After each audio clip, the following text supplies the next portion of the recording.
Aman. Aha, terima kasih responnya teman-teman sekalian. Ternyata sudah aman ya di malam hari ini. Semuanya sudah bisa melihat dengan jelas dan sudah aman bicaranya. Karena saya sangat menyarankan teman-teman segera kasih tahu kepada grupnya, kepada teman-temannya tentang malam hari ini kita akan bicara tentang body metabolic reset with Ning Sharon. Apa sih program ini gitu ya? Kok kayak program baru dari Yang Living tentang apa gitu ya? Pengen tahu gak sih? Pengen tahu gak sih? Pengen tahu banget tuh pengen tahu aja. Nanti kita akan langsung cerita-cerita BMR with NXR, Body Metabolic Reset with Ning Sharon. Tapi sebelum kita akan ke sana, kita harus cari tahu dulu nih, kenapa sih yang Living ngadain program BMR with NXR, Body Metabolic Reset? Kenapa metabolismenya harus di reset? Kenapa harus dengan Ning Sharon? Kenapa dengan antioksidan gitu ya? Dan hari ini kita kedatangan seorang tamu spesial yang tentunya sangat kredibel untuk berbicara tentang kenapa antioksidan. Jadi kalau di flyer teman-teman sudah lihat, saya tanya dulu deh sebelum saya lanjutin. Guys, teman-teman di malam hari ini kalau sudah lihat flyer, kira-kira kita mau bahas tentang sesuatu penyakit apa? Boleh saya lihat nggak di kolom chatnya kalau teman-teman benar-benar ngeliat flyernya dan baca flyernya dan datang di malam hari ini, penyakit apa yang mau kita bahas sebelum saya akan masuk ke program ini yang berkaitan dengan tadi? Tahu nggak penyakit apa yang mau kita bahas di malam hari ini? Karena ada seorang spesialis penyakit dalam yang akan membahas hal ini. Beliau akan membahas sesuatu penyakit karena beliau adalah dokter spesialis penyakit dalam. Sebelum saya mengundang beliau masuk ke sini, tolong kasih tahu saya dong dan kasih tahu teman-teman di sini penyakit apa yang mau kita bahas di malam hari ini. Ada yang tahu kah? Yuk, ada yang tahu kah? Pasti udah pada tahu dong. Saya tunggu responnya loh. Ada yang tahu kah? Kalau masih baru datang atau yang sudah datang dari tadi? Kalau lihat flyernya, kita sebenarnya malam hari ini mau bahas tentang Nah, tuh Citina, terima kasih. Kita mau bahas tentang sindrom metabolik. Yes, Kakak Dewinta, kita mau bahas tentang metabolic syndrome. Apa sih metabolic syndrome dan kenapa hubungannya sama antioksidan? Sehingga nanti bagian saya akan menjelaskan kenapa harus Ning Syaret. Apa hubungannya Ning Syaret, antioksidan sama sindrom metabolik gitu ya. Dan saat ini sudah langsung siap seorang spesialis penyakit dalam, seorang internis, Dr. Syukur Christian yang akan bicara pada kita malam hari ini. Beliau dari Mitra Keluarga Grand Wisata. Dokter Syukur, apakah Dokter Syukur sudah ready? Langsung saya add spotlight ya. Selamat malam Dokter Syukur, apa kabarnya? Selamat malam Mbak Lisa dan ini apa saya panggilnya? Sahabat Ning Syaret atau apa nih tadi? Ih keren loh dok, kamu menciptakan Apa? suatu term baru Oh, di living. istilahnya ya. Oh, baik baik baik. Selamat malam untuk sahabat Ning Syaret berarti ya. Wah, keren Oke banget. oke oke. Saya nggak ngasih tahu dokter Syukur loh tentang sahabat yang syarat Oh, menciptakan term baru. oke. Jadi Soalnya teman-teman biasanya kan boleh, harusnya ada. Biasanya kan ada ininya nih panggilan sayangnya kan ya, biasanya kalau iya. komunitas. Siap siap. Mm-mm. Jadi teman-teman boleh deh Oke. kalau gitu tepuk tangannya juga deh untuk dokter Syukur di malam hari ini untuk virtualnya. Terima kasih dokter Syukur sudah menyambut kami sahabat nih syarat. Oke. Oke, Nah, dokter Syukur malam hari ini dokter yang akan kontrol PPT-nya atau dari saya yang akan share. Dari Mbak Lisa aja boleh deh dibantu Baik. tolong. Kalau gitu nanti dokter silahkan next, next, next, next ya. Ya baik. Oke, saya persilahkan dokter tolong edukasi kami dong, tolong kasih tahu kami apa itu metabolic syndrome, bahayanya apa, dan apa hubungannya metabolic syndrome dengan antioksidan sebenarnya dok. Kami persilahkan. Ya baik. Ya baik. Terima kasih Mbak Lisa dan sahabat Ning Siaret dan yang living. Terima kasih atas kesempatan yang telah diberikan. Nih selamat malam semuanya. Semoga semuanya sehat-sehat selalu nih. Nah, teman-teman sekalian, saya perkenalkan saya dengan Dr. Christian Syukur dari bagian penyakit dalam. Saya berpraktek di Rumah Sakit Mitra Keluarga di Grand Wisata sini. Nah, pada malam hari ini saya mau sharing sedikit nih tentang apa itu sih, tentang tadi kan udah dijelasin dari Mbak Lisa bahwa ada sindrom metabolik dan juga tentang pembahasannya hubungannya dengan antioksidan. Bagaimana antioksidan itu bisa membantu kita untuk mencegah penyakit sindrom metabolik ini gitu. Nah, mungkin tanpa berpanjang-panjang lagi, mungkin boleh saya mulai ya Mbak Lisa ya. Silakan dok. Yuk kita mulai. Next Mbak. Nah, Jadi hari ini mungkin saya mau sebenarnya nggak webinar health talk begitu, nggak lah istilahnya ya, cuman mau sharing aja, mau berbagi kepada teman-teman sekalian, teman-teman ibu-ibu sekalian ini bahwa tentang sindrom metabolik ini di Selasa 8 Oktober 2024. Yuk next. Saya perkenalan singkat aja, saya dengan Christian Syukur. Saya dulu menjalankan pendidikan saya di Unika Atmajaya dan Universitas Samratulangi. Next. Nah, saya mau cerita dulu pertama-tama tentang sindrom metabolik itu. Sebelumnya kan tadi juga tentang antioksidan, jadi saya mau berbicara tentang stres oksidatif. Apa sih stres oksidatif itu? Jadi kalau misalnya teman-teman lihat sekalian, pertamanya sel yang normal itu sama dianalogikan seperti apel. Awalnya sel normal. Nah, apel tersebut mulai menua, mulai mulai istilahnya membusuk, dia diserang oleh radikal bebas yang menyerang. Nah, nanti lama-lama kalau apelnya semakin tua dan terakhir itu udah membusuknya udah parah, itu artinya eh, apa namanya apel tersebut sudah diserang dengan stres oksidatif. Begitu. Next. Nah, bahwa ini ada hubungan antara stres oksidatif dengan sindrom metabolik nih. Bahwa kalau yang di bagian sebelah kiri itu kan adanya obesitas, adanya kondisi kronis, seperti kondisi inflamasi kronis, misalnya HIV, ada hiperglikemia atau gulanya tinggi, menyebabkan adanya kondisi stres oksidatif. Stres oksidatif menyerang DNA, menyerang apa namanya lipid dan sebagainya, menyebabkan disfungsi endotel dan peradangan, menyebabkan insulin resisten, jadi menyebabkan sindrom metabolik. Nah, yang di sebelah kanannya ini menjelaskan bahwa sindrom metabolik itu tidak terjadi pada saat kita dewasa saja. Jadi dari kita masih muda, jadi dari di dalam rahim itu maternal derived insults.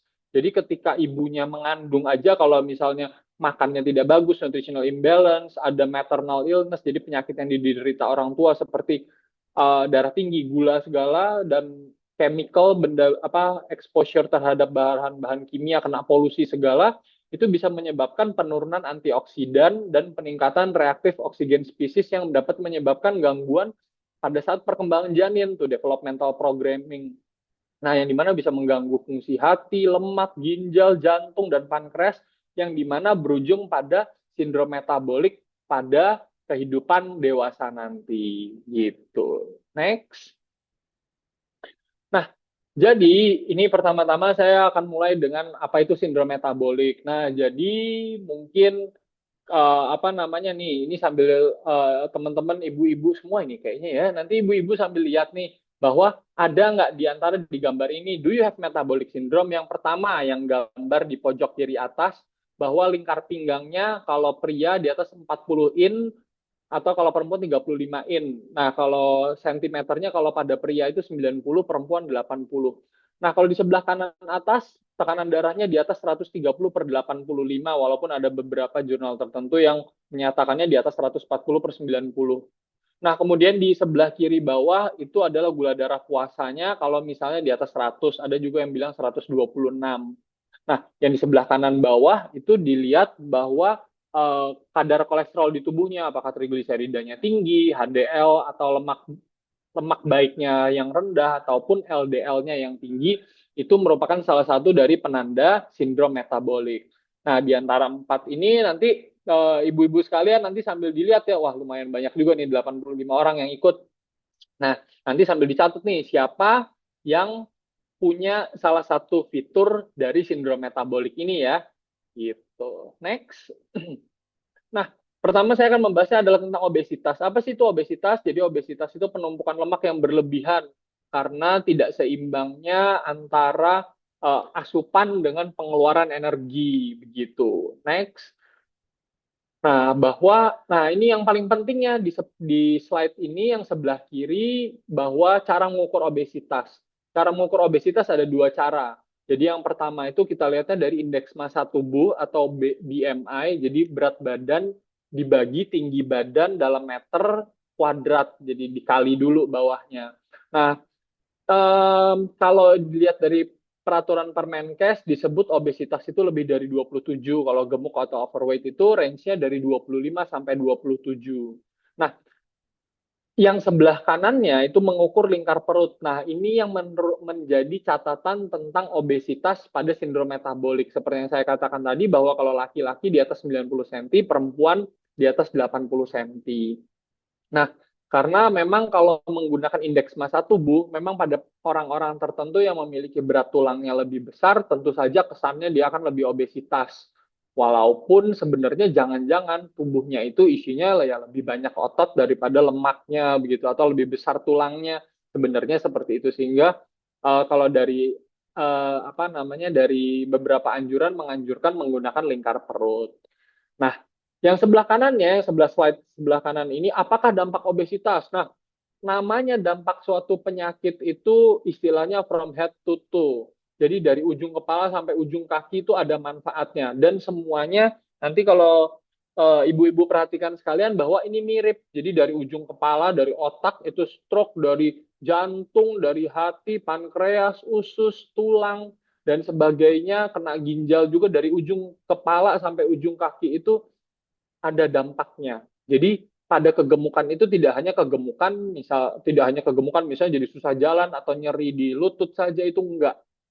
Jadi tubuh kita itu bekerjanya seperti roda gigi yang dimana kalau ada satu yang ada masalah, itu sebenarnya akan berujungnya kepada yang lain juga, seperti efek domino jadinya. Begitu kira-kira. Ya, kira-kira itu yang part pertama untuk obesitas. Sekarang kita masuk ke bagian kedua, yaitu dislipidemia. Dislipidemia itu artinya ya kolesterolnya yang tinggi. Kolesterol yang tinggi ini kolesterol itu merupakan zat lilin yang ditemukan dalam berbagai produk hewani, daging, telur, susu. Dia normal ada di tubuh, memang harus ada di tubuh kolesterol itu. Tapi kalau misalnya jumlahnya yang terlalu tinggi, dapat membahayakan bagi kesehatan. Penyebabnya apa? Macam-macam, dari diet yang buruk ataupun kalau kegemukan dapat menyebabkan kolesterol yang tinggi. Oke, next Mbak Lisa. Nah, jadi ini saya mau menambahkan sedikit. Jadi yang penting dalam kolesterol itu jadi gini. Kolesterol itu kalau ibu-ibu sekalian pernah ngecek kalau kayak di apotik atau kalau misalnya di yang pakai alat sendiri. Nah, kolesterol itu kan kalau dicek itu disebutnya sebenarnya kolesterol total. Kalau yang pakai alat sendiri, kalau bukan di lab atau di rumah sakit. Nah, sebenarnya ada 3 poin penting, ada 3 yang harus diperhatikan dalam kolesterol itu. Jadi HDL yang sebelah kiri ini kan nilai normal HDL. HDL itu istilahnya kolesterol yang baik. Seperti kalau misalnya dilihat di gambarnya ada sayap malaikat. Jadi semakin tinggi kolesterol HDL, semakin rendah resiko terkena penyakit jantung. Begitu. Jadi batasnya itu sebenarnya lebih baik itu kalau di atas 60 itu yang paling baik. Tapi kalau resikonya makin rendah, resiko penyakit jantung meningkat itu biasa kita sebutnya kalau misalnya di bawah 40 ataupun 50. Ya. Nah, yang sebelah kanan nilai normal LDL. LDL itu kalau lihat dari sayapnya, sayap iblis. Nah, itu artinya kolesterol yang jahat. Nah, karena sifatnya yang jahat, LDL atau kolesterol jahat itu harus ada di tingkat yang rendah. Nah, baiknya sebenarnya di bawah 100, tapi sebenarnya bahwa kolesterol itu targetnya itu disesuaikan dengan penyakit komorbid lainnya. Artinya kalau misalnya ada penyakit-penyakit tertentu yang lain, misalnya seperti gula apa diabetes atau hipertensi, ataupun kalau misalnya ada riwayat jantung, itu targetnya harus lebih rendah, sehingga sebenarnya tidak melulu harus 100, boleh bahkan ada yang di bawah 140, seperti itu juga boleh. Ya, nah, Sorry bentar. nextnya, Kalau huh? begitu, apa yang dimaksud dengan nilai kolesterol total itu adalah penjumlahan dari yang mana, dok?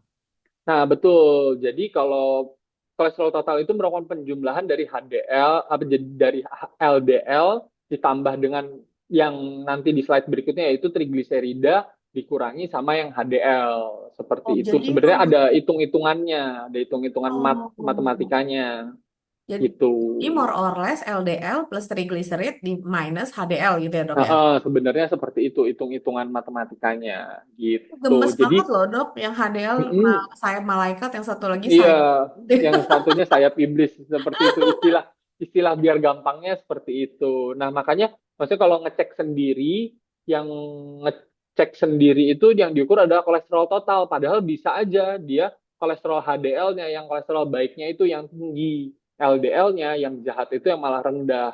Begitu sebenarnya.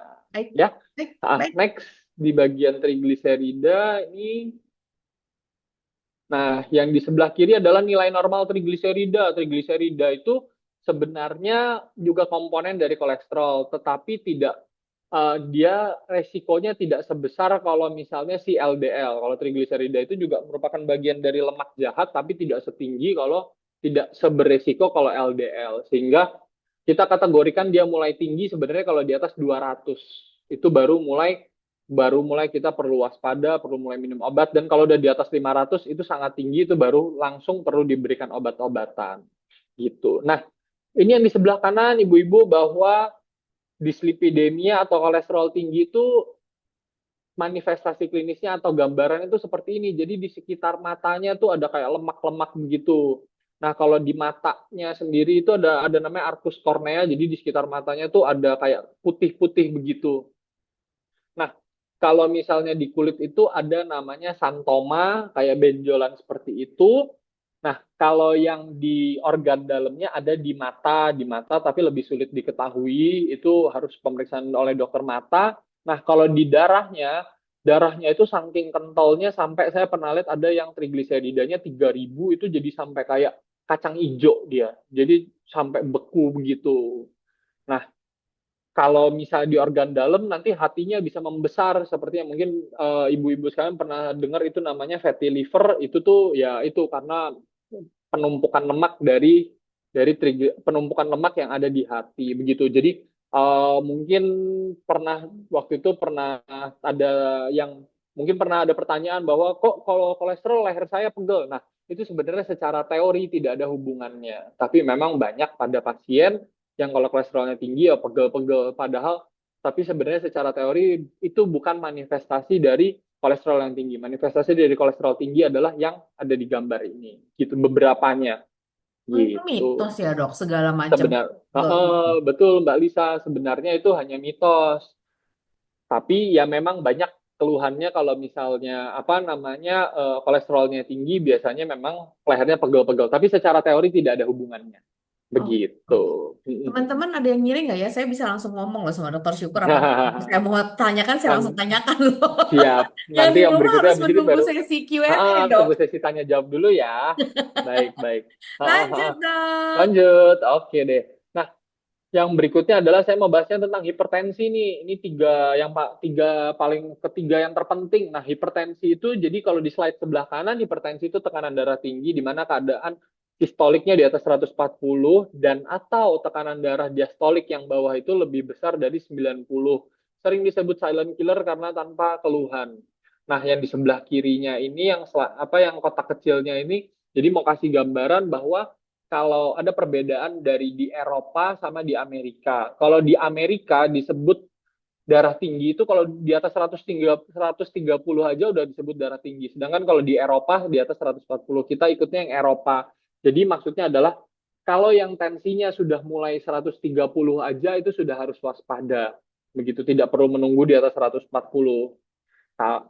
Kira-kira seperti itu. Nah, next bahwa ini hipertensi ini ada beberapa faktor resiko hipertensi. Sebenarnya tidak hanya hipertensi bahwa ini secara umum faktor resiko hipertensi itu faktor resiko hipertensi pada slide ini hipertensi tapi sebenarnya secara umum baik itu diabetes, kolesterol, segala itu sama. Bahwa faktor resiko yang tidak dapat diubah itu ada 3 macam: umur, riwayat keluarga, jenis kelamin. Semakin tua ya kayak namanya mobil onderdil semakin turun fungsinya, riwayat keluarga itu memang kalau keturunan tetap ada perannya itu genetik itu. Nah, sama jenis kelamin. Jenis kelamin itu pada pria ataupun wanita ada prevalensi tertentu, misalnya pada hipertensi, misalnya pada hipertensi pria lebih tinggi, misalnya pada diabetes perempuan lebih tinggi, itu ada kondisi-kondisi seperti itu yang merupakan faktor risiko yang tidak bisa diubah. Sedangkan faktor risiko yang dapat diubah itu ada beberapa. Contohnya merokok, kurang makan buah, sayur, garam, berat badan lebih, aktivitas fisik, segala itu kan hal yang bisa diubah, yang bisa kita atur sendiri. Begitu. Jadi kadang-kadang suka ada pertanyaan, dok saya memang keturunan nih. Ya memang kalau keturunan resikonya lebih tinggi, tapi kan bisa diatur dari faktor resiko yang dapat diubahnya. Misalnya tidak merokok, makan makanan yang lebih sehat, segala itu sebenarnya bisa diatur. Sehingga sebenarnya tidak semua orang yang orang tuanya memiliki hipertensi atau diabetes, pasti anaknya ada hipertensi atau diabetes. gitu. Dan tidak ya tidak melulu seperti itu, sehingga ya banyak juga yang nggak ada apa-apa tapi karena gaya hidupnya tidak baik sehingga dia muncul sendiri hipertensi atau diabetesnya, yang dimana nanti kalau misalnya dia gaya hidupnya begitu terus nanti akan diturunkan ke anaknya begitu ya.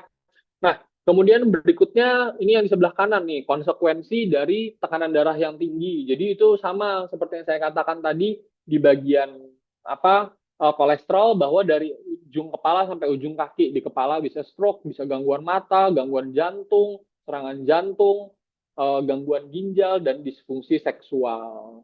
Begitu ya.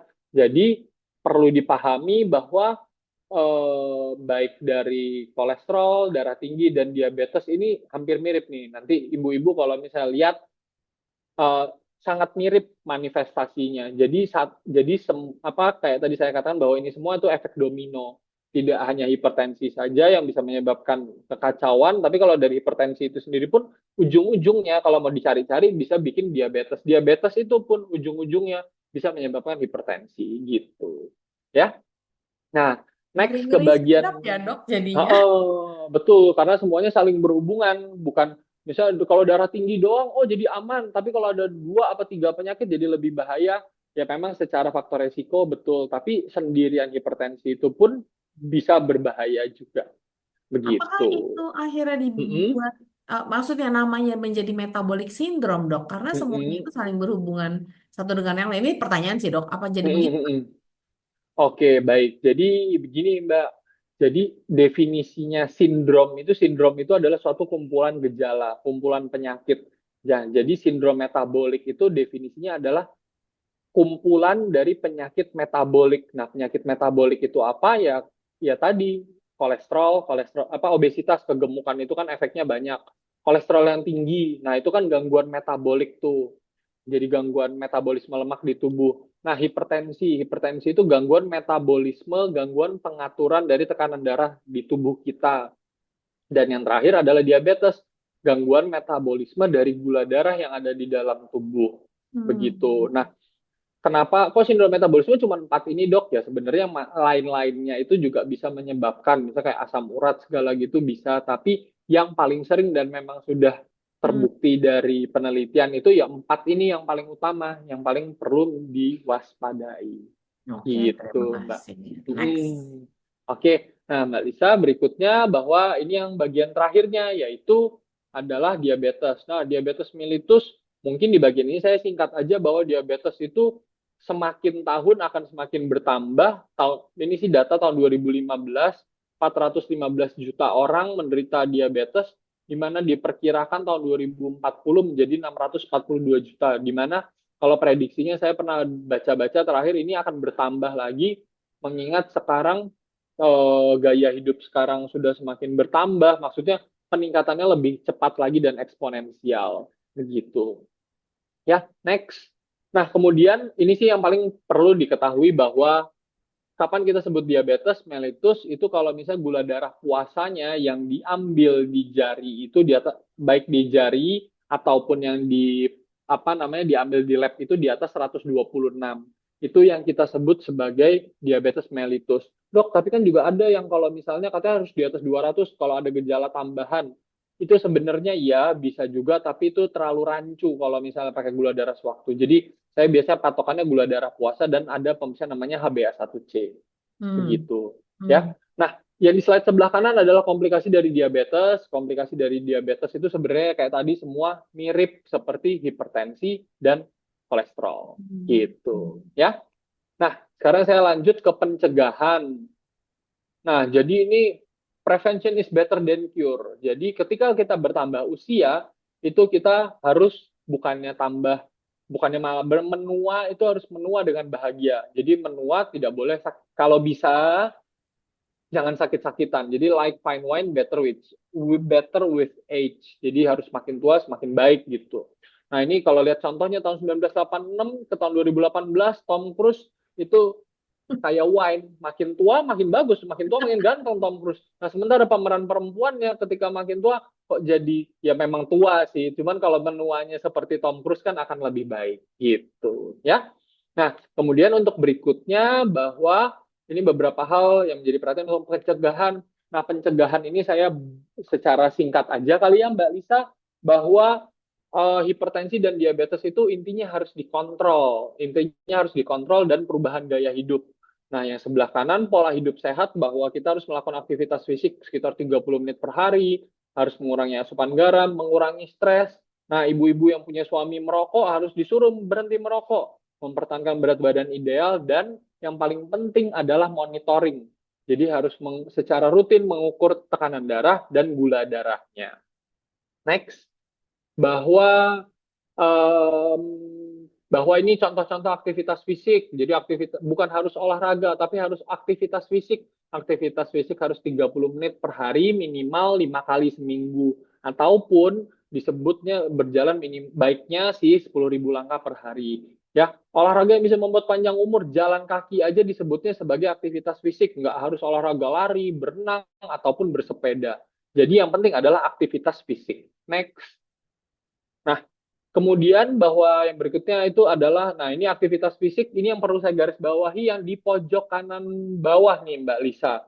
Di mana jadi 30 menit melakukan belanja bulanan, belanja setiap minggunya di mall itu, setiap minggunya itu seperti kalau dilakukan secara 1 tahun itu seperti maraton. Nah, di mana ini info yang menurut saya bagus bahwa kalau ibu-ibu yang hobi nge-mall itu sebenarnya nggak apa-apa asal setelah nge-mall jangan jajan-jajan yang aneh-aneh, jangan malah makan apa namanya es cendol, makan gorengan segala jangan begitu. Tapi kalau misalnya jalan-jalannya doang di mall itu sebenarnya baik karena seperti saya ingatkan tadi bahwa bukan olahraganya tapi aktivitas fisiknya yang penting gitu.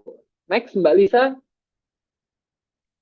Nah, bahwa ini yang berikutnya adalah tentang makanan, you are what you eat. Nah, ini kan saya ada kutip beberapa bahwa macam-macam diet. Diet ada macam-macam, diet ketogenik, diet vegan, diet intermittent, diet Atkins, diet Mediterania. Dan kalau dari apa Persatuan Jantung Amerika disuruh makan dengan warna yang macam-macam dari merah, kuning, hijau, biru. Nah, semuanya disuruh. Ini kan susah. Nah, makanya kita masuk ke slide berikutnya, Mbak. Bahwa nggak usah pusing-pusing bahwa yang paling penting makan itu harus isi piringku ini yang setengah-setengah dibagi dua begitu. Nah ini kan setengah-setengah itu aja masih agak ribet tuh menurut saya kalau edukasi ke pasien bahwa makanan harus setengah terus dibagi lagi sepertiga dua per tiga itu ribet. Nah jadi saya pokoknya yang sebelah kanan ini saya selalu menjelaskan kepada pasien bahwa pokoknya itu poin nomor 2 batasi makanan berikut ini dan sangat baik jika dapat dihindari yaitu mengandung gula, mengandung lemak, dan mengandung natrium atau garam. Kuncinya cuma itu doang. Sebenarnya nggak usah sampai dok, boleh nggak makan apa namanya misalnya kayak nasi merah diganti gitu ya kalau ada rezeki ibu doyan boleh. Tapi kalau misalnya nggak, yang penting ikutin yang ini aja. Hindari 3 macam yaitu gula, lemak, garam. Wes itu doang, nggak ribet-ribet gitu. Tapi kalau misalnya suka mau apa makanan yang lain mau diganti ini itu atau menambahkan suplemen-suplemen tertentu itu boleh banget itu nggak apa-apa juga gitu. Ya, next Mbak Lisa. Nah, sekarang saya ke bagian paling pentingnya nih yang ditonjolkan dari topik pembicaraan kita malam ini. Nah, ini kan tentang body metabolic reset. Nah, jadi saya mau pemaparan sedikit tentang apa itu hubungannya antioksidan dengan sindrom metabolik nih. Nah, di yang sebelah kiri antioksidan itu jadi ada macam-macam. Ada natural antioksidan, ada enzimatik, non-enzimatik, ada vitamin, mineral, karoten, protein, flavonoid dan sebagainya. Ada banyak macam-macamnya di dunia ini sebenarnya. Nah, antioksidan itu apa? Antioksidan itu sesuai namanya antioksidan. Anti itu mencegah, oksidan yang mencegah oksidase tadi, mencegah stres oksidatif tadi. Nah, jadi yang di sebelah kanan ini itu dapat mencegah stres oksidatif, yaitu ada macam-macamnya. Ada yang mencegah namanya ROS, secara enzimatik, mencegah ROS non-enzimatik, targeting nitrit oksida, ada macam-macam. Itu apa namanya itu mah detailnya tapi intinya antioksidan itu dapat membantu mencegah stres oksidatif di mana dapat mengurangi resiko sindrom metabolik di kehidupan nantinya. Itu kalau bisa dilihat di gambarnya sebelah kanan dari janin aja Kalau kita menjaga pola makan kita, menjaga kesehatan kita, kita dapat mencegah sindrom metabolik untuk mengurangi resiko untuk anak kita nanti ke depannya dan untuk diri kita sendiri juga. Gitu. Next. Nah, ini banyak banget seperti yang saya katakan tadi. Jadi dalam antioksidan itu macam-macam jenisnya terkandung dalam berbagai sayur dan buah. Itu bisa dilihat dari apa teh hijau, kopi, apa namanya kacang-kacangan, kurkuma itu berarti kayak jahe segala, ada macam-macam lah. Bawang putih, bawang merah, aloe vera, lidah buaya, soy itu kacang kedelai, coklat dan salah satunya contohnya adalah berry. Nah, berry ini itu bisa dapat menurunkan HbA1c, menurunkan gula darah, meningkatkan sensitivitas insulin, meningkatkan proteksi terhadap vaskuler, menurunkan tekanan darah, kolesterol, meningkatkan kolesterol baik, dan menurunkan resiko inflamasi. Ya, nah berry ini pun ada macam-macamnya. Ada strawberry, ada namanya istilahnya nih goji berry, ada dua macam, ada merah, ada hitam, ada mulberry, bayberry, raspberry, blackberry, blueberry, ada macam-macam dan semuanya memberikan efek yang sangat baik untuk memperbaiki metabolisme tubuh kita. Begitu. Nah, nextnya Mbak Lisa. Nah, kalau di slide ini saya mau ceritain sedikit lebih dalam tentang goji berry. Goji berry ini nama latinnya adalah Lycium rutenicum. Kalau yang hitam, kalau yang merah itu Lycium barbarum. Nah, keduanya memiliki efek yang sangat baik. Di mana kalau ini yang sebelah kanan dulu, bahwa goji berry ini manfaatnya banyak banget. Ada mengandung tinggi mineral, terus fiber itu serat, vitamin, lemak yang baik, protein maupun gula. Nah, ini antioksidannya banyak, ada karotenoid, phenolic acid, polifenol dan sebagainya. Nah, di mana kita lanjut ke yang sebelah kirinya. Sebelah kirinya adalah goji berry, baik itu yang sudah diproses, itu yang masih fresh ataupun dikapsulkan dan sebagainya diolah dalam bentuk apapun itu memiliki health promoting properties. Jadi bisa memperbaiki kesehatan kita. Nah, selain itu komposisinya kayak yang tadi kan tinggi kandungan mineral, lemak, gula dan vitamin segala itu juga tinggi. Selain itu ada polisakarida, karotenoidnya, dia merupakan antioksidan, antimikrobial dan yang di sebelah kanannya ini saya kutip dari beberapa jurnal bahwa dia mampu mencegah aterogenesis, itu artinya mencegah plak pembuluh darah jantung, mencegah penyumbatan pembuluh darah jantung, bisa melindungi fungsi retina, memperbaiki imun, anti kanker, dan sebagainya. Nah, next, Mbak Lisa. Nah, bahwa kalau nggak salah ini slide saya yang terakhir, bahwa goji berry ini ya sekali lagi saya ulang bahwa goji berry ini memiliki efek positif bahwa bisa antioksidan untuk regulasi sistem imun, anti diabetes, untuk hipertensi, untuk fungsi hati, melindungi mata dan tadi efek prebiotik. Prebiotik itu ya untuk apa namanya untuk bakteri baiknya. Nah, jadi paling itu kira-kira tentang antioksidan yang bisa saya ceritakan. Sebenarnya ada macam-macam.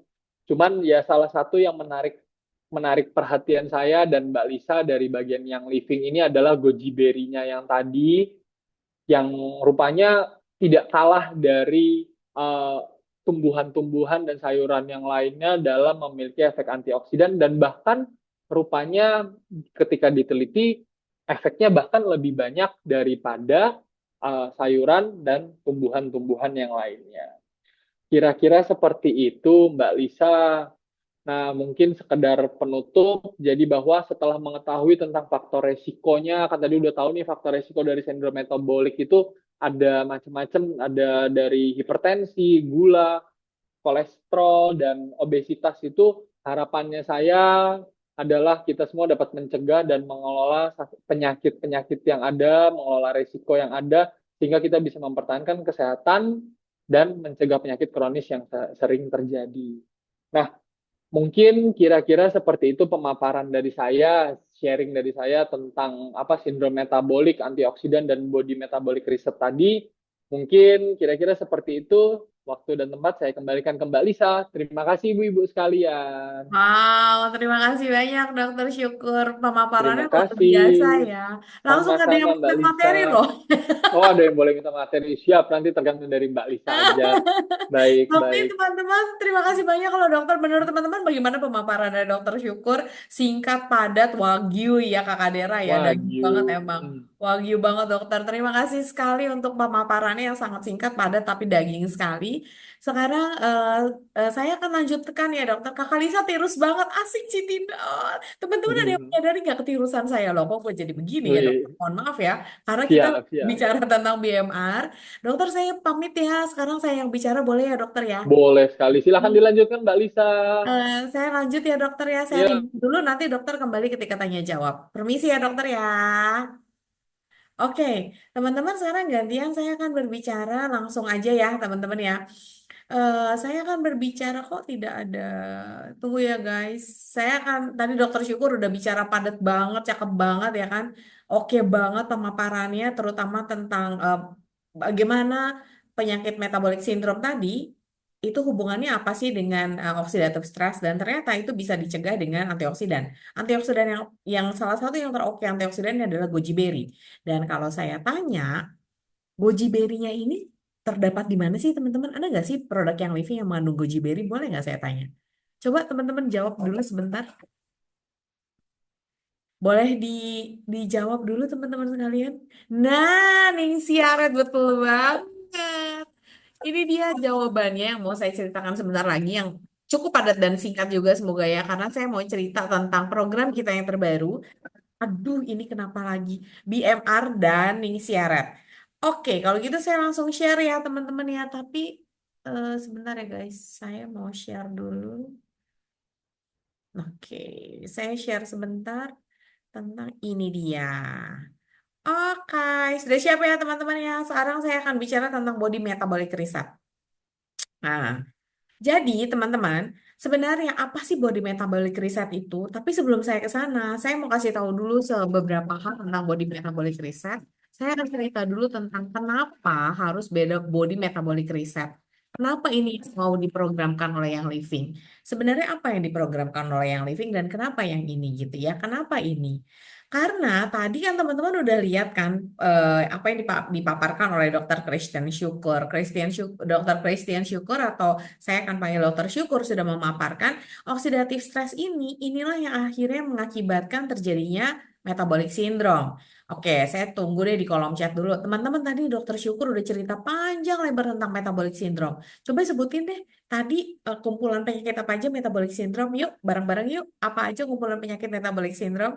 Betul, hipertensi. Thank you Kakak Nov. Kakak Dera, thank you. Ada lagi? Selain hipertensi?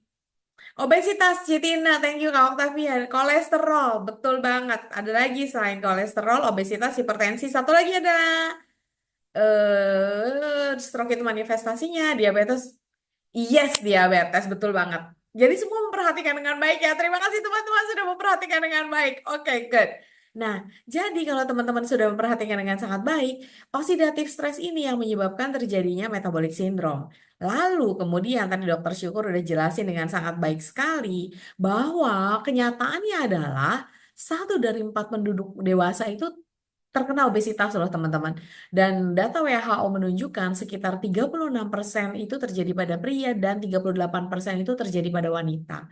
Riskesdas, riset kesehatan dasar di terakhir itu menunjukkan 28% penduduk Indonesia 15 tahun memiliki kadar kolesterol totalnya itu lebih dari 200. Jadi hati-hati ya.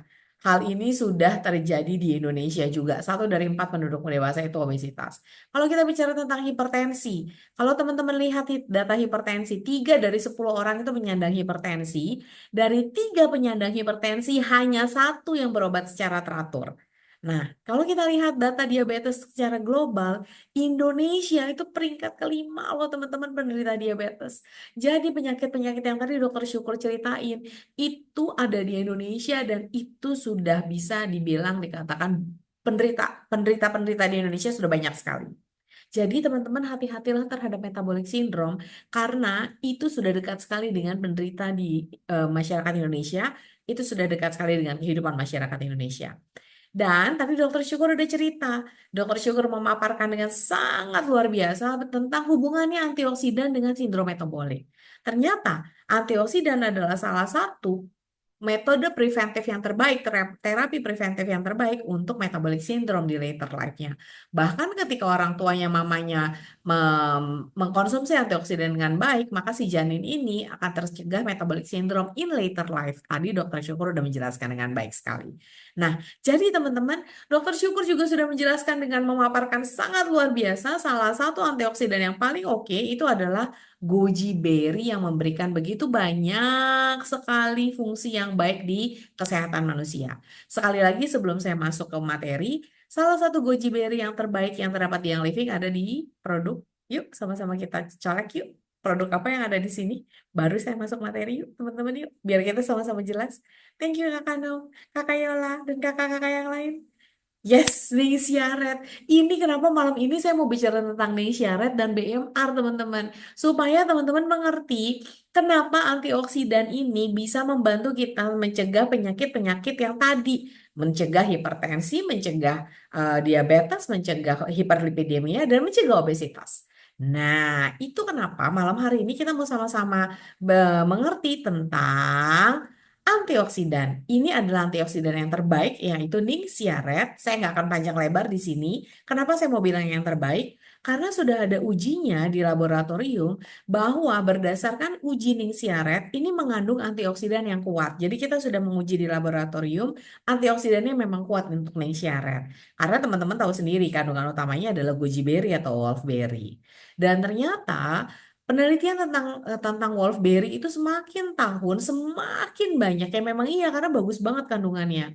Tadi Dokter Syukur sudah menjelaskan, jadi saya tidak akan menjelaskan panjang lebar bahwa wolfberry atau goji berry itu secara signifikan mereduksi atau mengurangi trigliserid di darah, meningkatkan HDL dan mengurangi oxidative stress atau penyebab utamanya si metabolic syndrome tadi.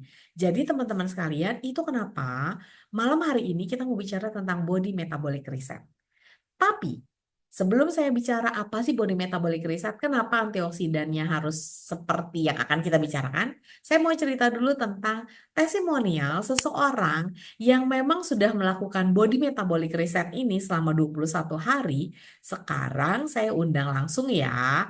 Di manakah orangnya? Hai Kakak Grace Riyadi, sudah adakah kamu di sini?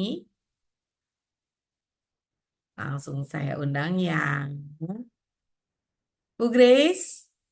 Nah, ini dia. Hai, kamu sudah on cam. Kamu bisa Halo, unmute. Lisa. Halo teman-teman. Hai, Cigres ceritain sebentar dong kepada kita semua. Kan kamu sudah melakukan BMR nih. Sudah 21 hari. Ntar saya cerita ya teman-teman BMR itu apa. Tapi Cigres sudah melakukan BMR.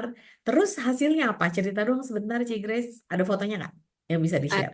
Bentar, aku share screen ya. Jadi sebenarnya BMR itu simple sih kalau ikutin yang dari yang living itu cuma perbaiki pola makan. Ini kelihatan nggak? Kamu nggak bisa share itunya ya? Share fotonya Iya, ya? kalau dari laptop, dari ini agak susah ya, Bu ya. Nggak apa-apa. Kalau gitu kamu cerita dulu aja ke kita-kita di sini. Oke, nah jadi sebenarnya dari yang living itu cukup singkat jelas padat gitu. Kan tadi udah diceritain tentang isi piringku Kemenkes. Intinya kurangin gula ya, kalau tadi Pak Syukur bilang. Jadi kalau kita ubah pola makan, kita olahraga tiap hari, kita juga tidur yang cukup, nggak lebih dari jam 10 malam, itu otomatis manajemen stres kita juga akan membaik. Nah, jika semuanya itu akan membaik, maka yang lain-lain kayak misalnya em, yang tadi tuh ukuran-ukuran lingkar pinggang ya kan, terus hasil cek darah pasti akan semakin membaik. Itu sih yang saya rasakan sih Bu. Oke, kamu ada pengurangan apa lingkar lingkar perut kah atau BMI kah atau apa, Ci Grace? Nah, kalau sebelum aku jalanin ini berat aku tuh 59 sebenarnya. Mhm, Jadi mhm. selama 21 hari itu aku mencapai 50 jam 55 lah, kurang lebih 4 kiloan. Dalam Nah, 21 itu hari. lingkar pinggang aku turun 5 sampai 6 cm. Dalam 21 hari. Yes, dalam 21 hari. Tapi itu bener-bener ngubah banget ya. Sedangkan aku tuh dulu tuh demen ngemil banget gitu loh, Bu. Kalau misalnya ada banyak pikiran ataupun lagi bad mood, pasti lari ke cemilan. Mm-mm. Sekarang dengan mengubah pola hidup, pola makan gitu ya. Jadi cemilannya yang sehat. Kan waktu itu pernah ikut seminarnya dari Berita. Oh iya, udah kita cemilnya tuh yang edamame, kacang-kacangan, buah. Nah, yang kayak gitu-gitu sih. Bener banget, itu adalah cemilan ini ya, apa sih Tersehat. namanya ya, terfavorit gitu lah ya. Hmm, hmm, hmm. Oh, oke oke oke oke oke, baik baik baik baik. Jadi ternyata kamu turun berapa berapa Cikres dalam 21 hari? 5 kilo Bu kurang lebih. 5 kilo ya dalam 21 Mhm. hari ya. Dan lingkarnya Lingkarnya 5 sentian. 5 cm. Oke, sebentar ya. Aku udah ada fotonya teman-teman, sebentar ya. Aku share ya. Jadi dalam 21 hari turun 5 kilo dan dalam 21 hari lingkarnya juga turun 5 cm. Padahal salah satu metabolic syndrome itu adalah hiperlipidemi dan obesitas tadi teman-teman ini sudah kelihatan. Sudah bisa Nah, dilihat kah? betul. Belum Nah, full mood, Bu. Ya. Nah, tuh. itu dari aku tuh suka duduk kan, karena kerjaannya bikin konten, edit-edit. Ya. Jadi bikinnya kan di depan laptop, muru. Jadi karena kurang gerak, perutnya membuncit. Ya. Yang Aduh, paling kepala kelihatan perut banget. kamu memang ya. Iya, iya. Oke, oke. Berarti memang yang paling kelihatan perut kamu dan ini adalah hasil dari BMR teman-teman. Dalam 21 hari bisa berkurang 4 sampai 5 kilo dan memang 5 sentian ya perutnya ya berkurangnya Iya. lingkaran. Dan ini yang memang terjadi hasilnya sudah ada fotonya. Baik, terima kasih banyak Ci Grace. Aku lanjut ya Sama-sama, share-nya Melisa. ya. Aku remove dulu sebentar ya. Thank you. Oke. Baik, teman-teman, kalau gitu saya lanjutkan lagi ya ceritanya ya. Oke, tadi kita sudah bicara. Oke, sudah kelihatankah PowerPoint-nya? Sudah, kalau sudah saya boleh lihat di kolom chatnya teman-teman semuanya. Kalau sudah kelihatan, biar saya lanjutkan. Sudah ya, oke saya lanjutin ya teman-teman ya. Jadi itu tadi testimonialnya dari Ibu Grace Riyadi. Memang 21 hari yang kita butuhkan dalam waktu BMR ini. Nanti akan saya jelaskan kenapa 21 hari. Dan dalam 21 hari itu adalah satu hal yang cukup cepat untuk menurut saya 5 kilogram bisa berkurang, 5 senti bisa berkurang itu cepat sekali sih. Dan nggak craving, itu luar biasa. Mari kita lanjutkan. Nah, jadi ini adalah body metabolic reset atau BMR. Jadi kalau kita mau pikir-pikir ya teman-teman, berapa lama kita hidup? Kalau saya sudah hampir 45 tahun. 45 tahun kita hidup kayaknya kita kalau mau kita jujur ya, makanan kita mungkin tidak sehat, terkena banyak polusi udara, terkena goreng-gorengan dalam dulu, kemudian mungkin bahan-bahan kimia yang berbahaya. Dari semuanya itu, banyak hal yang tidak sehat yang kita terkena. Kapan kita pernah meriset tubuh kita? Handphone aja suka kita riset, iya nggak sih? Udah gitu laptop aja suka kita riset. Tubuh kita kapan pernah kita riset, teman-teman? Kayaknya jarang ya kita ngeriset tubuh kita. Padahal gaya hidup kita yang tidak sehat itu butuh diriset loh tubuhnya. Nah inilah saatnya kita meriset tubuh kita supaya kita memprevent atau mencegah hidup kita ini dari kejadian yang tadi Dokter Syukur jelaskan body metabolic syndrome tadi. Makanya Lang Living menyediakan body metabolic reset. Intinya adalah gaya hidup sehat plus ningsyaret supaya kita berhasil meriset metabolisme tubuh kita. Ini maksudnya BMR, Body Metabolic Reset. Sekali lagi ya, BMR, Body Metabolic Reset bisa dicapai dengan gaya hidup sehat dan ningsyaret. Kenapa ningsyaret? Tadi saya udah nggak usah jelasin lagi. Dokter Syukur sudah jelaskan dengan sangat mantap luar biasa. Oke, semoga sudah cukup jelas. Mari kita masuk yang pertama. 21 hari yang dibutuhkan memang, nanti saya jelaskan kenapa 21 hari, untuk kita meriset tubuh kita, meriset metabolisme tubuh kita. Setelah saya 45 tahun hidup, kalau saya cuma butuh 21 hari pertama, kayaknya luar biasa ya, kayaknya cukup cukup cukup mudah gitu ya. Dan ini memang suatu program yang tidak terlalu sulit loh, teman-teman sekalian. Suatu program yang nanti kalau teman-teman jalankan adalah suatu program yang sangat menyenangkan loh gitu ya. Oke, baik. Nah, mari kita lanjutkan. Jadi, 21 hari ini, 6 saset di 3 hari pertama, 3 saset di 6 hari berikutnya, dan 2 saset di 12 hari berikutnya. Lalu berikutnya, mari kita lihat supaya teman-teman gak bingung, ini maksudnya apa ya? 3 hari, 6 hari, 12 hari. Kak, minumnya kapan Kakak Lisa? Mari kita lanjutkan ya.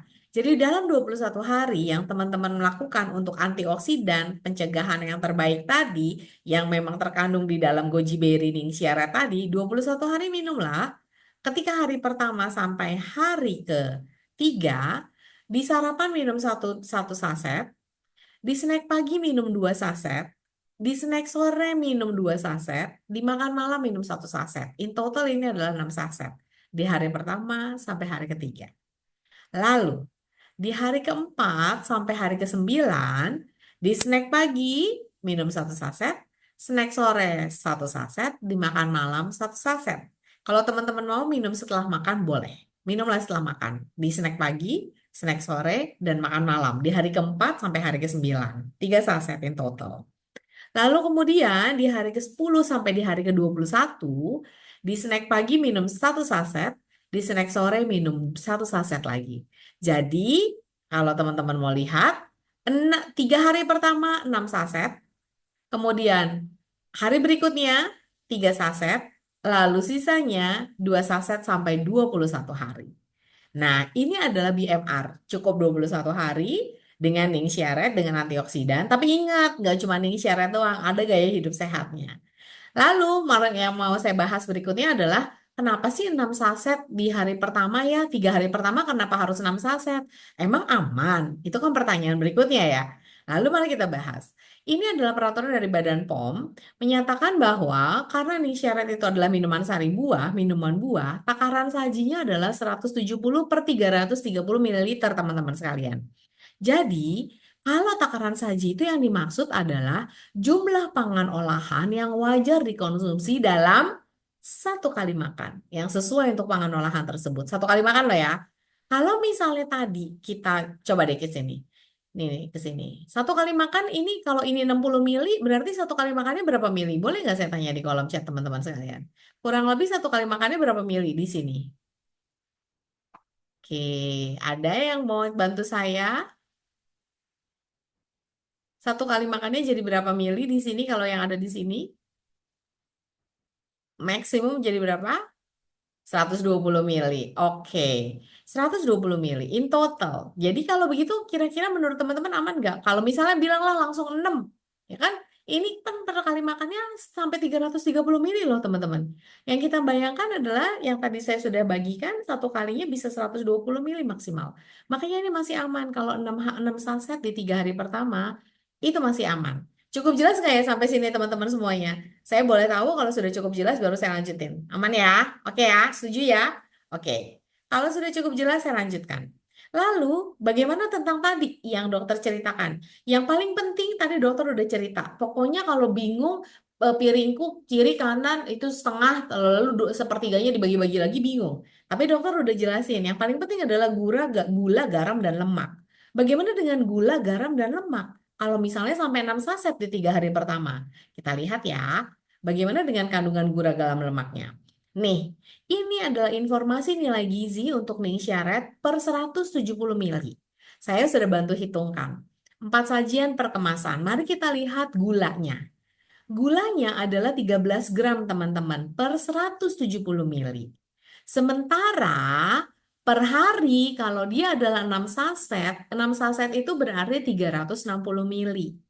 Kalau ada teman-teman mau bantu hitungkan di sini boleh. Berarti berapa banyak gula yang akan dikonsumsi kalau misalnya ini per harinya adalah 6 saset. Ada yang mau bantu hitungkan bareng sama saya? Masih aman nggak gulanya? Batasan gula per hari itu 50. Nah, benar Kakak Dera, 26 gram kurang lebihnya. Batasan gula per harinya adalah berapa? 50 gram. Tapi kalau kita konsumsinya sampai 6, sebenarnya baru 26 gram. Pertanyaan saya berikutnya pasti teman-teman sudah tahu. Berarti dari kandungan gulanya, aman nggak kalau 6 saset di 3 hari pertama? Kakak Ana sudah jawab aman. Teman-teman yang lain, aman nggak kira-kira kalau gitu? Karena 26 gram. Batasan gulanya 50 gram per harinya. Kira-kira menurut teman-teman yang lain, aman nggak? Kakak Yola, Kakak Dewinta, Kakak Ati sudah bilang aman. Kakak-kakak yang lain masih ada 144 orang loh yang ada di sini loh. Kalau teman-teman sudah cukup jelas, baru saya bisa mengerti kalau teman-teman sudah bilang aman. Ya, cukup jelas ya, yang dari segi gula. Sekarang saya masuk dari segi garam. Oke. Tadi dokter cerita gula, garam, lemak. Sekarang saya masuk dari segi garam. Garamnya 5 gram. Mari kita lihat garam di Ning Siaret berapa. Per 170 mili garamnya adalah 25 miligram. Kalau 6 saset berarti 360 mili. Berapakah garamnya dalam 6 saset kalau misalnya per hari? Ada yang bisa bantu hitungkan? Saya sudah hitungkan sebenarnya. Berapa miligram berarti garamnya? Dalam 360 mililiter, karena 6 kali 60. 360 mililiter. Ada yang bisa bantu? Yes, kurang lebih 52 tepatnya. 52 miligram, bukan gram. Karena itu mintanya 5 gram, berarti 500 miligram. Yang kita, ya kalau teman-teman minumnya 6 saset itu 52 miligram. Sekali lagi, kalau dari segi gula udah aman. Dari segi garam aman nggak berarti ya teman-teman? Boleh saya tanya ke teman-teman. 6 saset di 3 hari pertama aman nggak kalau kayak gitu? Aman ya, karena teman-teman yang lain cukup jelas nggak ya kalau saya jelaskan gitu? Aman ya? Berarti aman ya? Dari segi lemak, tadi dokter cerita gula, garam, lemak itu yang paling penting. Lemak, mari kita lihat lemaknya. Di sini lemak totalnya semuanya 0 gram. Jadi lemak jenuhnya juga 0 gram. Berarti semuanya serba aman. Yang dokter tadi ceritakan, gula, garam, lemak, gulanya aman, garamnya aman, lemaknya aman. Jadi 3 hari pertama 6 saset, semuanya setuju ya? Aman. Kalau sudah semuanya setuju, boleh saya lihat di kolom chatnya. Boleh katakan setuju, aman 6 saset. Nggak usah banyak panjang sih, setuju aja deh. Kalau memang teman-teman setuju, aman 6 saset, setuju aja deh. Setuju ya kalau gitu ya. Setuju ya, aman 6 saset ya teman-teman ya. Oke, kalau gitu saya lanjut ya. Oke, kalau sudah cukup jelas. Maka kemudian pertanyaan berikutnya adalah kenapa sih 21 hari? Ini materi yang saya ambil dari materinya Ibu Rita Ramayulis. Beliau mengajarkan kita-kita gitu ya. Ternyata waktu yang dibutuhkan untuk seseorang bisa berperilaku makan yang baru itu 21 hari. Itu kenapa kita membuat BMR itu 21 hari, teman-teman. Kalau teman-teman gagal dalam 21 hari pertama, ya udah pasti kesananya bakalan banyak gagal gitu. Makanya kita mengesetnya harus 21 hari. Makanya nggak boleh salah nih yang ininya nih teman-teman. Yang ininya nih jangan salah nih, nggak boleh gagal nih yang ininya nih. 1 sampai hari ketiga harus 6 saset. Sarapan 1, snack pagi 2, snack sore 2, makan malam 1 gitu ya. Lalu hari keempat sampai ke 9, snack pagi 1, snack sore 1, makan malam 1. Lalu 10 sampai 21 itu adalah 2 saset gitu. Ininya nggak boleh gagal. Supaya bisa 5 kilo dalam 21 hari dan 5 senti turunnya dalam 21 hari, dia nggak boleh gagal. Kenapa? Karena ternyata menurut penelitian, dalam waktu 21 hari baru itu kita bisa memiliki perilaku makan yang baru, teman-teman. Itu kenapa alasannya 121 hari. Cukup jelas ya. Dan kemudian harus dilanjutkan. Makanya 21 hari itu sebenarnya adalah kick off, nggak berhenti di situ. Masih harus dilanjutkan supaya terbentuk perilaku makan yang baru, gaya hidup yang baru di 254 hari itu baru bisa terbentuk gaya hidup yang baru. 66 hari ini lumayan terbentuk gaya hidup yang baru, harus diteruskan dulu supaya kita memiliki lifestyle yang baru untuk terhindar dari tadi metabolic syndrome tadi. Oke? Jadi itu alasannya kenapa 6 saset di 3 hari pertama dan kenapa sih 21 hari Kakak Lisa, kenapa enggak 5 hari, kenapa enggak 14 hari? Karena 21 hari adalah waktu yang tepat menurut penelitian untuk membentuk perilaku makan yang baru. Semoga cukup jelas ya kenapa BMR 21 dan kenapa 6 saset di 3 hari pertama sudah diamankan. Lalu tadi kan kita udah cerita nih teman-teman. Yang pertama adalah wellness. Yang pertama adalah minum Ningsia Red, itu BMR. Yang kedua, itu jangan lupa harus berperilaku makan yang baru. Makannya harus sehat. Tadi dokter Syukur udah cerita harus aktif bergerak, harus aktivitas fisik, harus manajemen stres, dan harus tidur. Ini nggak boleh ketinggalan. Jadi jangan teman-teman pikir, oh nih syarat aja cukup. Cukup betul, tapi harus ditambahkan dengan gaya hidup sehat ya teman-teman ya. Di sini saya nggak akan lama. Ingat tadi dokter Syukur juga udah cerita tentang isi piringku. Jadi kalau mau makan yang sehat dan aktif bergerak, makan yang sehatnya. Makanan pokok atau karbohidrat ada di sebelah sini. Nanti teman-teman boleh beli piring ini dimanapun juga sudah ada di banyak tempat. Tapi piringnya kurang lebihnya, makanan pokoknya dibagi 2, karbohidratnya kurang lebih segini. Lauk pauk atau proteinnya adalah segini. Sisanya yang setengah lagi isinya adalah sayuran dan buah-buahan. Ini cara makan yang sehatnya. Jadi nggak usah pusing-pusing teman-teman. Kayak tadi dokter Syukur bilang, ada pola diet A, B, C, D, F, G pusing banget. Ini aja udah. Pokoknya piring bagi 2. 2/3-nya makanan pokok atau karbohidrat, ini lauk pauk, setengahnya lagi sayuran dan buah-buahan. Jangan lupa aktivitas fisik 30 menit per hari minimal yang tadi Dokter Syukur ceritakan, ini juga harus dilakukan. Atau jadilah hamba step, jadilah 10.000 step per hari juga oke banget. Jadi mungkin saya dan Ibu Grace adalah hamba step 10K per hari itu minim. Jadilah hamba step 10K per hari teman-teman, 10.000 step per hari. Karena ini yang paling, ya ini juga penting sekali untuk aktivitas fisik rajin bergerak. Jadi ingat ya teman-teman ya, BMR materi saya sampai di sini dulu. Kenapa? Karena bulan depan kita akan membahas tentang pilar kesehatan yang berikutnya, yaitu stress management dan juga tidur. Tapi sebelum saya akhiri, saya mau nah tuh kan, ayo 10.000 langkah. Nah, teman-teman, sekarang saya mau tanya, kalau teman-teman sudah nangkap dengan baik, BMR itu cuma dua. Sebenarnya prinsipnya yaitu apa dan apa. Boleh saya tahu sebelum saya akhiri, BMR itu fungsinya sebenarnya dua pilar. Yang paling penting adalah satu apa, satu apa. Boleh saya tahu di kolom chatnya, kemudian saya selesai. Gaya hidup sehat. Satu lagi, yes, Ning Syaret dan healthy habit. Betul sekali teman-teman. Ning Syaret dan healthy habit. Ning Syaretnya 6 saset di 3 hari pertama, kemudian 3 saset, kemudian 2 saset. Healthy habitnya harus makan yang benar, lalu aktivitas fisiknya yang benar, lalu bulan depan kita akan bicara tentang stress management dan tidur. Saya mau ingatkan di sesi terakhirnya, teman-teman, gizi seimbang, makan sehat, olahraga, tidur, stress management itu sama pentingnya. Jadi ingat ya teman-teman ya, kita harus sama-sama menjaga tubuh kita. Satu-satunya tempat kita bisa hidup itu di tubuh kita. Kalau saya sakit, nggak mungkin saya memindahkan jiwa saya ke jiwanya Cigris. Itu tidak mungkin terjadi kecuali di film apa itu kemarin saya ngikutin loh film Korea di mana kita bisa memindahkan jiwa kita. Itu tidak mungkin terjadi di dunia nyata, teman-teman. Satu-satunya tempat kita bisa hidup hanya di tubuh kita sendiri. Rawatlah tubuh kamu. Karena kalau kita tidak merawat tubuh kita, di mana lagi kamu bisa hidup? Nggak ada lagi loh tempatnya. Rawat tubuh kamu baik-baik ya, supaya kamu bisa hidup, bahkan kamu bisa menggendong anak cucu kamu nanti. Kata Dokter Syukur tadi, dengan sehat, bukan dengan sakit-sakitan. Terima kasih dan saya akan membuka sesi tanya jawab. Silahkan teman-teman sekalian. Saya akan mengundang Dokter Syukur lagi. Kita, Dokter Syukur masih ada kah? Semoga masih ada ya. Masih dong, Mbak Lisa. Aduh, terima kasih Dokter Syukur. Heeh. Oke teman-teman, waktu kita tinggal sedikit lagi. Adakah teman-teman yang mau bertanya? Semoga udah cukup jelas. Oh, Alchemy of Soul, bener banget ya Kak Yola Oh, Mahdani. Itu dimana kita bisa memindahkan jiwa kita ke tubuh orang lain yang lebih sehat, lebih ganteng, lebih keren, lebih oke. Ikutin 2 season. Hah, Jaywalk di situ ya kakak. Oke teman-teman sekalian yang ada di sini, adakah yang mau bertanya? Oke. Oke, Kak, ada yang bertanya ya. Oke dok, ini kayaknya ke saya aja ya dok ya. Ning syarat mm, sih untuk kalau asam lambung umumnya aman untuk penderita asam lambung. Meski demikian teman-teman semuanya, karena setiap individu itu punya sensitivitas yang beda-beda.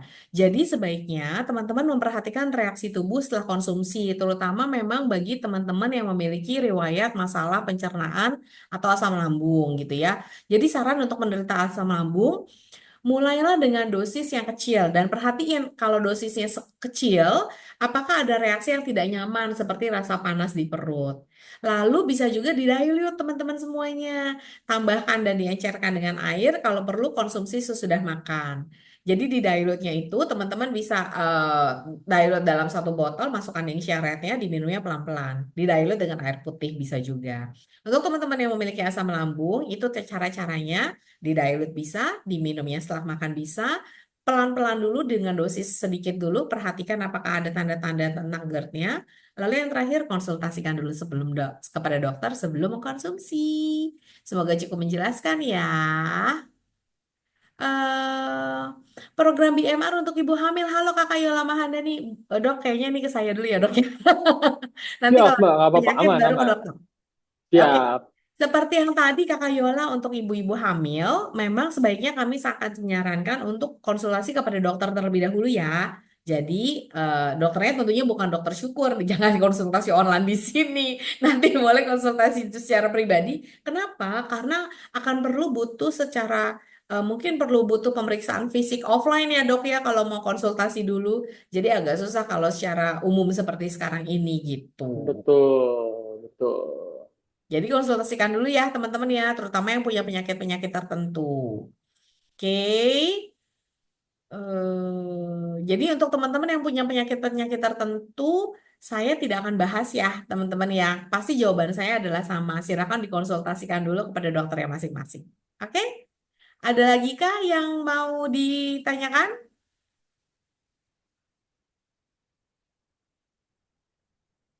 Oke, mungkin ini ke dokter nih, Kakak Westi.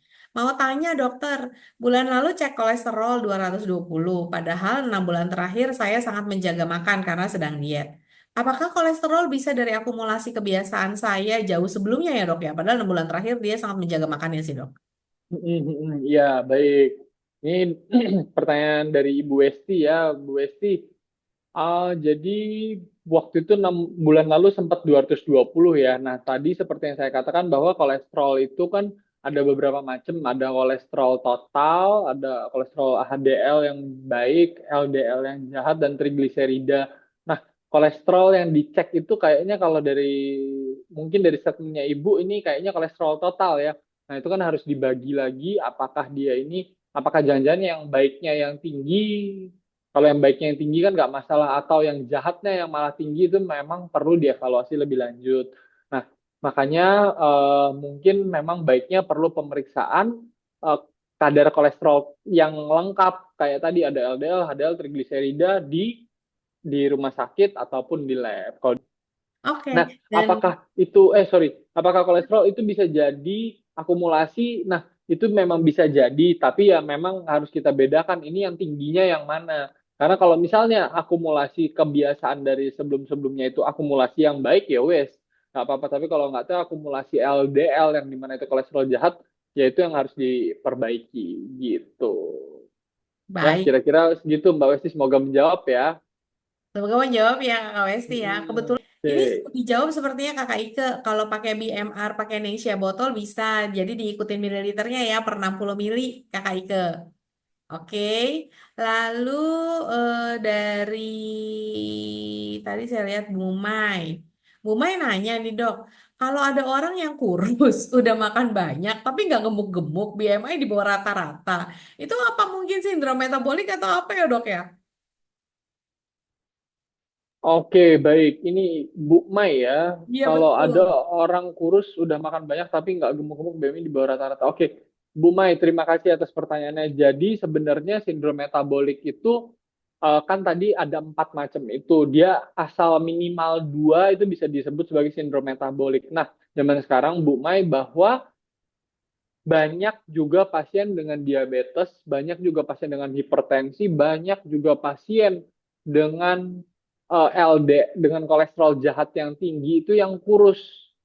Nah, jadi soalnya kan tadi memang sindrom metabolik itu kriterianya ada 4. Ada yang tadi diabetes, hipertensi, kolesterol, sama obesitas. Nah, kalau obesitasnya enggak, tapi 3 kriteria lainnya dia iya, apa 2 kriteria lainnya iya, ya dia bisa disebut sebagai sindrom metabolik, Bu Mai. Jadi tidak melulu apa cuman nggak gemuk doang. Apakah dia bisa sindrom metabolik? Bisa, banyak banget yang seperti itu, yang kurus tapi nyatanya dia ada diabetes, ada hipertensi, ada kolesterol juga, Ibu Mai. Begitu kira-kira.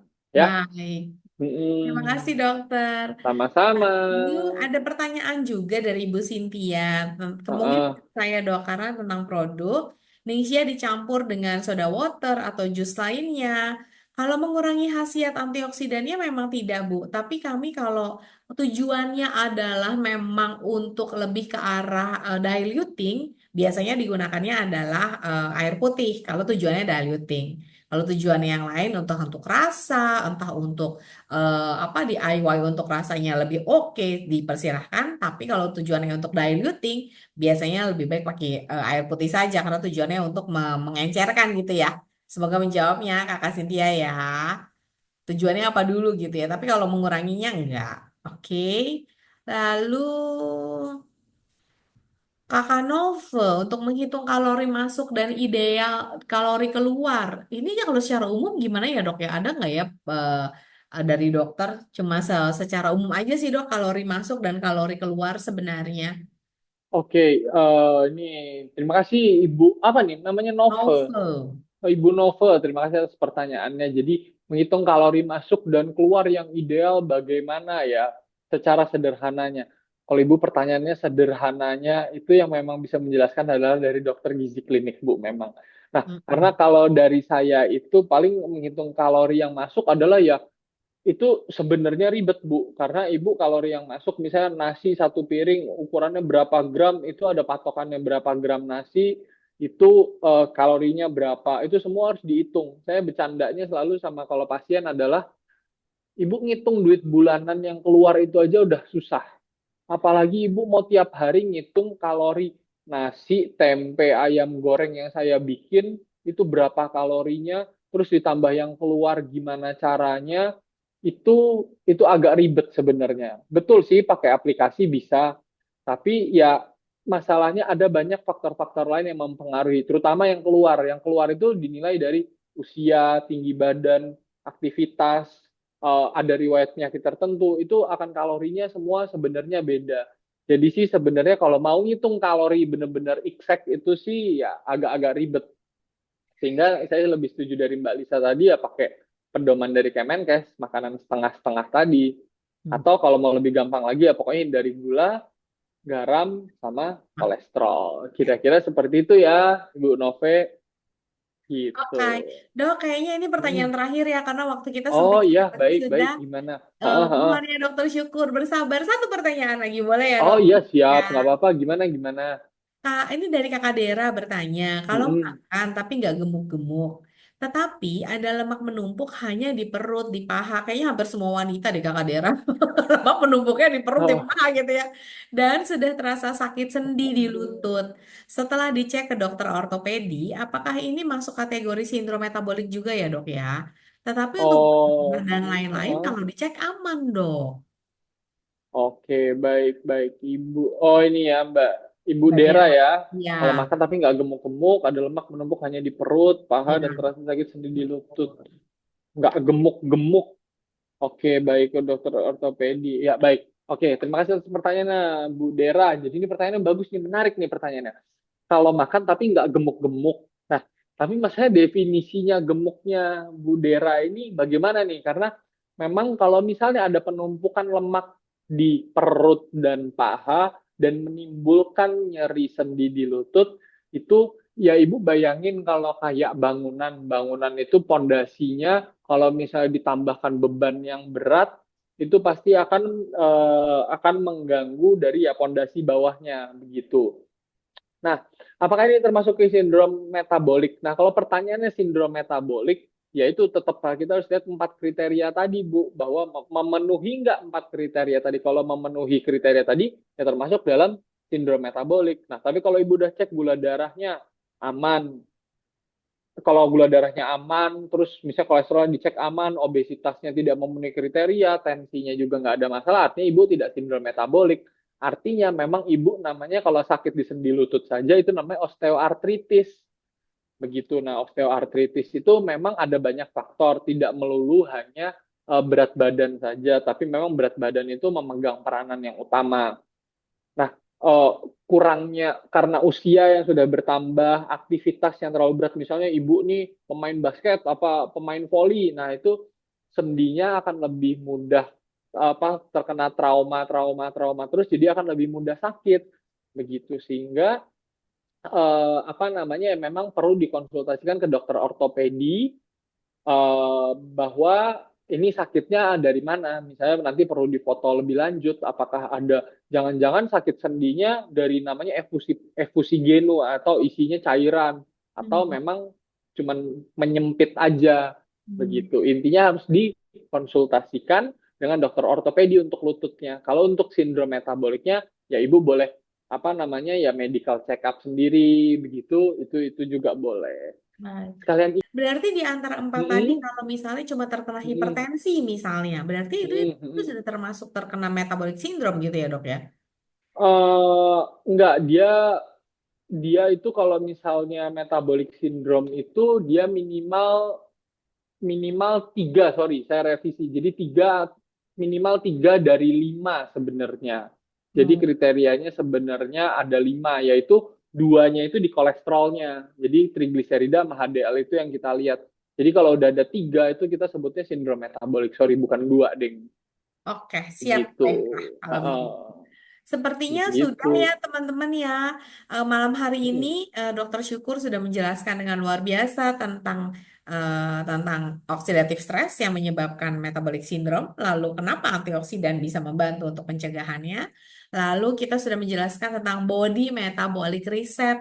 Itu alasan utamanya kenapa yang Living mengeluarkan program ini supaya kita semua bisa terhindar dari metabolic syndrome yang tadi bahayanya bukan cuma satu kata Dokter Syukur. Jadinya dari ujung sini sampai ke ujung bawah itu semua bahaya banget. Betul sekali.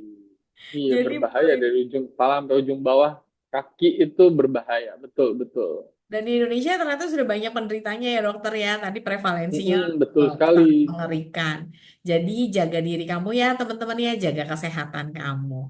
Baik teman-teman, sebelum saya tadi Kak Ibu Oni, tadi sudah ada tuh Bu Oni kapan yang snack dan makan malam diminum setelah makan malamnya ya Bu Oni ya. Atau diminum setelah snack, pas saat snack boleh, tapi makan malamnya setelah makan malam diminumnya. Cukup jelas ya Bu Ani, semoga ya diminumnya setelah makan malamnya. Nanti materi akan saya bagikan ya teman-teman ya. Di nanti boleh dilihat di VO-nya masing-masing. Oke? Terima kasih teman-teman sekalian. Sebelum saya tutup, menurut teman-teman gimana dari kita rating ya bareng-bareng ya dari rating 1 sampai 5 sesi kita di malam hari ini bersama Dokter Syukur. Menurut teman-teman rating 1 paling nggak oke, rating 5 paling oke. Berapa ratingnya? Dokter, ternyata ratingnya diberikan 5 semua. Ada yang Luar rating biasa. 100 ribu Terima loh dong. kasih. Oh, 100.000. Baik, baik, baik. Terima kasih banyak. Ini udah malam-malam gini, tapi masih semangat semua ya Mbak Lisa ya dengerin presentasi kita dari tadi cuap, cuap, cuap. Masih semangat semua ya Mbak Lisa ya dengerinnya ya. Heeh, heeh. Oke dok, pesan terakhir nih Heeh. dari seorang dokter, dari seorang tenaga kesehatan untuk kami, gimana Mm-mm. sih caranya kami bisa hidup sehat dok? Pesan terakhir dok. Oke, pesan terakhirnya, jadi kan seperti yang tadi saya katakan bahwa kalau dari saya sudah membantu mencoba menjelaskan tentang apa itu sindrom metabolik, udah tahu nih penyakitnya, akibatnya apa, cara pencegahannya apa, harap semoga apa tadi bisa menjadi insight buat buat ibu-ibu semua ke depannya sehingga bisa hidup lebih sehat dengan baik dengan makanan dengan aktivitas yang paling penting adalah you are what you eat sama olahraga sama kalau suplemen-suplemen lainnya itu merupakan tambahan yang kalau bisa ditambahkan tentu akan lebih baik. Kira-kira seperti itu Mbak Lisa. Terima kasih pesan dari saya. Ya. Ah, Lakukanlah body metabolic reset teman-teman bersama dengan Ning Syarat yang memang sudah terbukti antioksidannya memang tinggi dan kuat.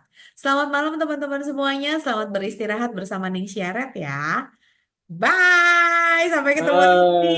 Ya, Bye, terima thank you ya kasih Dokter Mbak Lisa. Syukur. Terima Terima kasih. kasih. Sampai ketemu.